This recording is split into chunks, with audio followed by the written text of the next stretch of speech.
The Asus VivoBook S15, S532F, proves, in more ways than one, that less is more. Following in the Ultrabook footsteps, this quality portable machine keeps everything lightweight and thin yet powerful enough for some light photo editing. And that's without forcing you to break the piggy bank. Among the Asus VivoBook S15, S532F's noteworthy features are a sizable, 15.6-inch display and quality CPU performance, which allows it to hold its own against the competition. Of course, that ultra-portable body is a huge selling point in its own right. So, is the Asus VivoBook S15, S532F, one of the best laptops out there? It's certainly one quality machine. If you want a slimmer, lighter machine, this Asus laptop is perfect for you, regardless of your budget.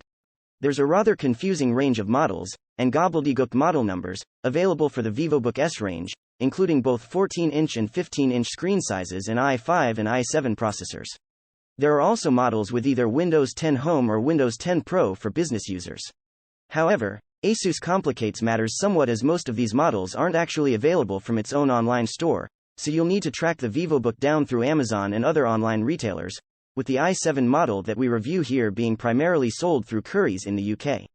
The VivoBook range is competitively priced, though, with the 15-inch models starting at just £550, around $700, $1,000 Australian, with an Intel i5-8265U running at 1.6 GHz, along with 8 GB memory and 256 GB solid-state drive.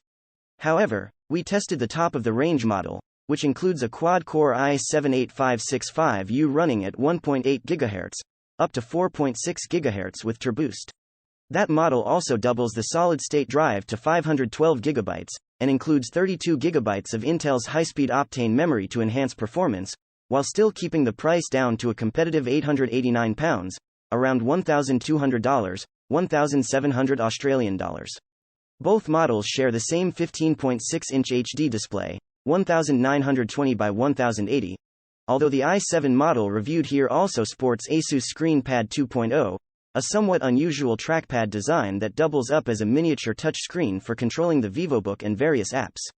Despite its 15.6-inch screen, the VivoBook is still highly portable, weighing just 1.8 kilograms and measuring a sleek 18 mm thick.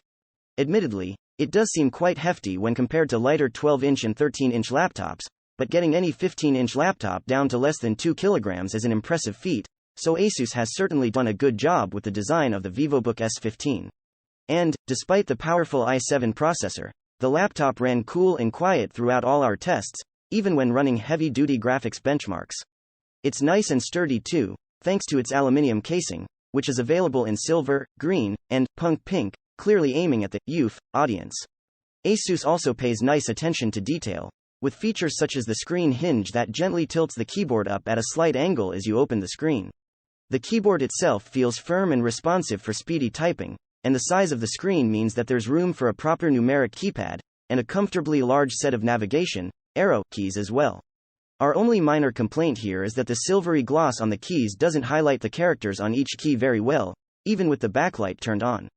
That's not too much of a problem when you're typing with the larger QWERTY keys, but we sometimes found it tricky to see the icons on the smaller function keys for adjusting brightness and other settings.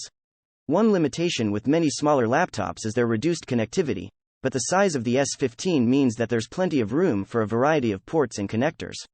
There are two USB 2.0 ports on the left-hand edge, with one USB 3.1 and one USB-C over on the right.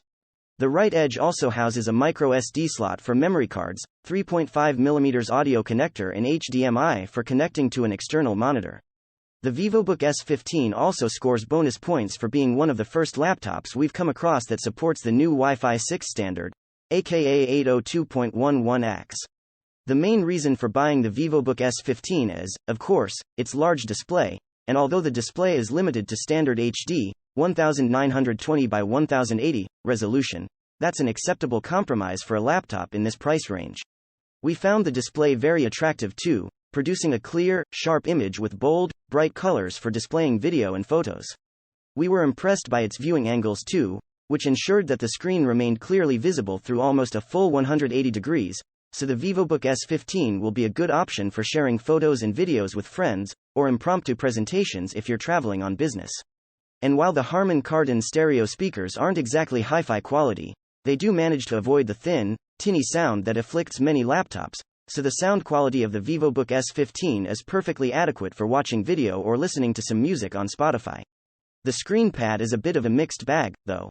You can use it as a conventional trackpad, but it can also act as a small touchscreen, giving access to a number of additional features, such as a handwriting app that can convert finger scribbles into text, and a quick key app that lets you automate commands such as cut, copy, paste. But even after a few days, we never found the screen pad to be particularly intuitive to use and, like the touch bar on Apple's MacBook Pro, it seems to be an answer in search of a question.